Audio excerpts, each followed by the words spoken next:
Empower Project, empowering people with disabilities through effective disaster management. The project partners are the Government of Istanbul from Turkey, Institute for Vocational Education and Professional Orientation from Greece, Institute for the Promotional of Development and Training from Spain, Istanbul Provincial Directorate of Family Labor and Social Services from Turkey, Training Services Center from Italy, Associația Fundația H from Romania, and Istanbul Technic University, Turkey. This project has been funded with support from the European Commission. This document and its contents reflect the views only of the authors, and the Commission and the National Turkey Agency cannot be held responsible for any use which may be made of the information contained therein. Project number 20201 TR01 CA 204094078. Hello everyone. This is an IFSS podcast from Empower Project. I'm Özlem, who is one of the managers of this project.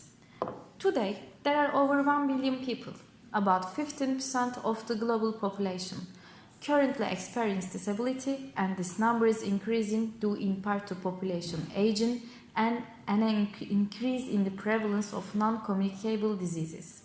This number has been increasing based on aging and environmental factors day by day. Many people try to struggle to give care to people with disabilities professionally or non-professionally. Except for professional caregivers, many of those are the relatives of the disabled people, parents, children, or partners, etc. In providing care, these people need specific training on how to respond to dangerous situations. Today, we are here to talk about accessible services, applications, and technologies for visually or hearing impaired people can use in daily life and in case of emergencies. To elaborate on the topic, we are together with Ms. Emine Üzümtan, who is one of the managers of this project and also family and social service experts. First, we are going to talk about services that visually impaired people can use. Welcome, Ms. Tan. Can you give us examples of a visually impaired person or person with a sight loss can use in daily life? Firstly, I would like to talk about navigation applications. As you know, navigation is an essential part of every person's life.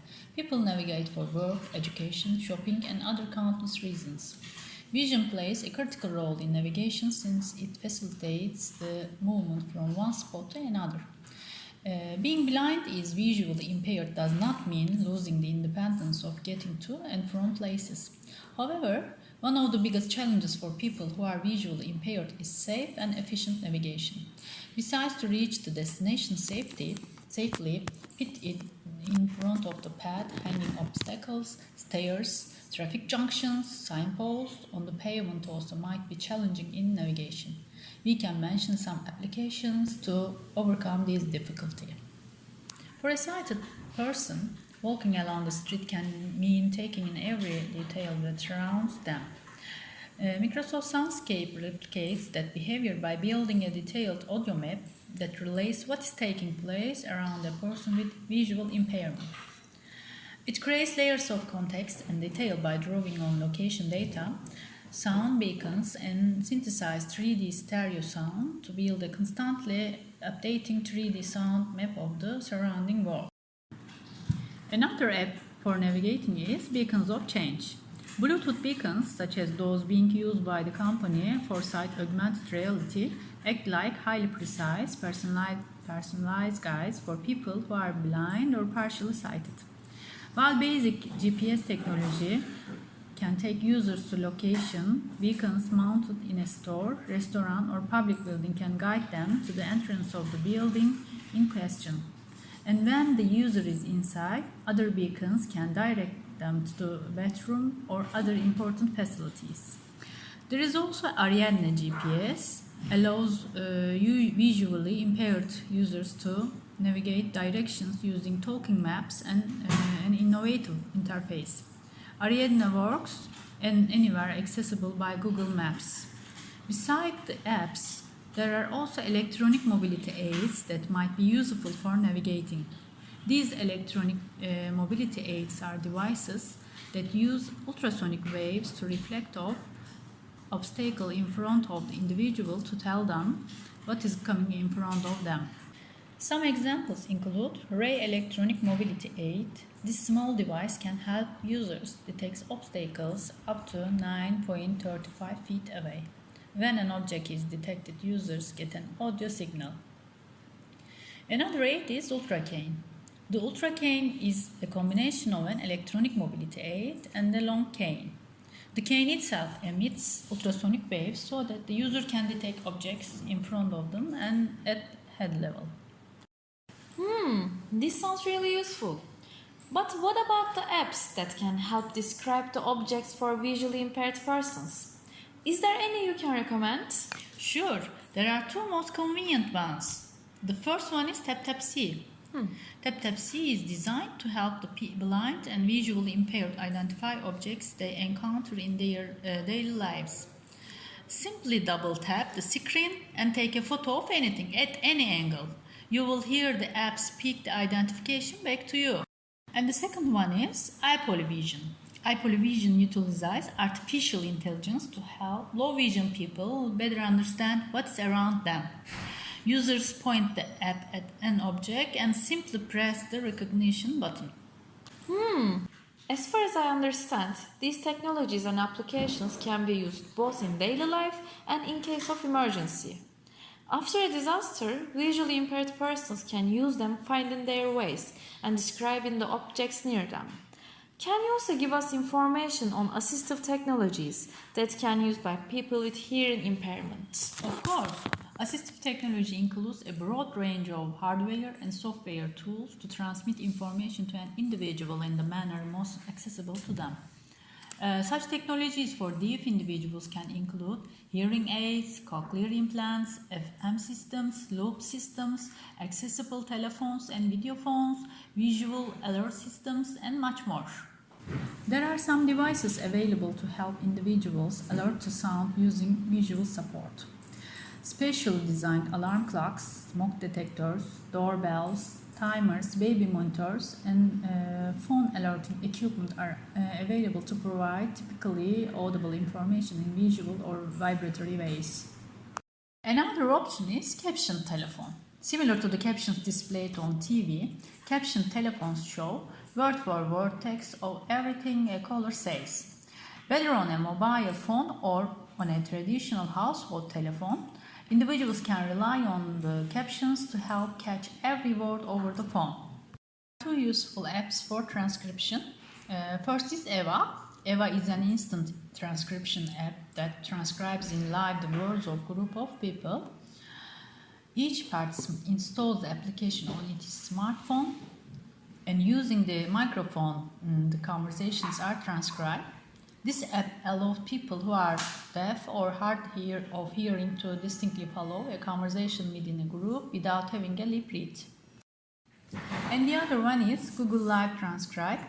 Google's recent release, Live Transcribe, uses ACR technology to offer real-time transcription of speech into text.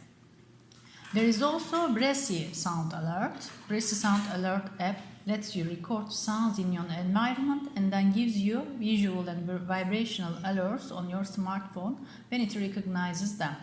For example, it can alert you when an alarm goes off or when a doorbell rings. Thank you for your detailed explanations.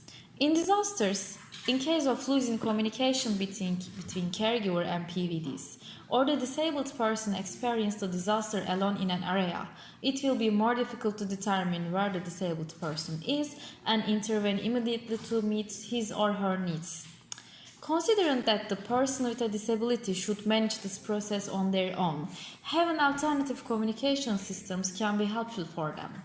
Could you inform us what kind of tools can be used in such a situation? First of all, you need to agree on how you will contact each other, especially with caregivers, during a disaster. In disasters, we should consider that probably our cell phones, the internet, and the other online communication systems do not work. That is why we cannot count on our electric devices all the time. At this point, we need to create an alternative way to communicate, like choosing a signal for help that you both understand. The signals can be shouting, knocking on the wall, or using a whistle. Also, visual signals could include hanging a sheet outside your window, etc. On the other hand, the more system you have available to you, the more likely it is that you will be able to contact other people who you need in a disasters.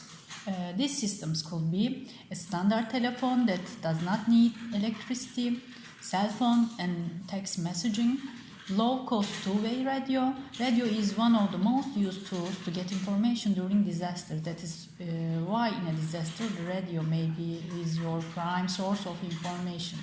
Portable radio and batteries, pagers, social media is another great way also to stay informed. Follow beneficial accounts about disasters around your area on Facebook and Twitter for up-to-the-minute information. In addition, some applications that can be used in such situation could also be useful. Could you give examples of the applications which can help them to communicate? I can categorize these services under two units. One of them is offline communication services and the other one is calling for help services. Firstly, we must be ready for the possibility of line and the internet interruptions during a disaster. For this reason, it is important to search for applications that we communicate with without requiring an internet connection and to install them on our phones. At this point, I would like to talk about a few communication applications that can be used offline and I think will be useful. For example, the Serval Mesh, Signal Offline Messenger, Bridgify and Live 360 are standout applications. One of the most important common features of these apps is that they allow offline messaging that lets you communicate with friends and family when you don't have access to the internet. Secondly, in an emergency, it is necessary of calling for help and making a sound like a whistle. For example, there are many different whistle applications. One of the prominent one is Whistle SOS application. By downloading this very simple application to your phone, you can get real whistle sounds when you need help. In addition, there are applications developed to call for help in disasters with more advanced features. For instance, the Red Panic button application is designed to save people's lives in case of an accident, disaster or other issues. Just pushing the red button lets your family members or your friends know where you are and that you need immediate care. The app will immediately send an SMS and an email containing your GPS coordinates in Google Maps links to all your emergency contacts. Also, it supplies that in case your medical emergency doesn't allow you to speak to an ambulance operator, you can use the widget to take a picture or record a short video and send it. Another app I want to introduce that called SOS EU Help. This application reads your position or coordinates from your smartphone, and in case of an emergency, this position will be used to inform the appropriate rescue coordination center. Thank you for your time, contribution, and efforts. We hope this podcast will be a roadmap for visually or hearing impaired people. Anytime.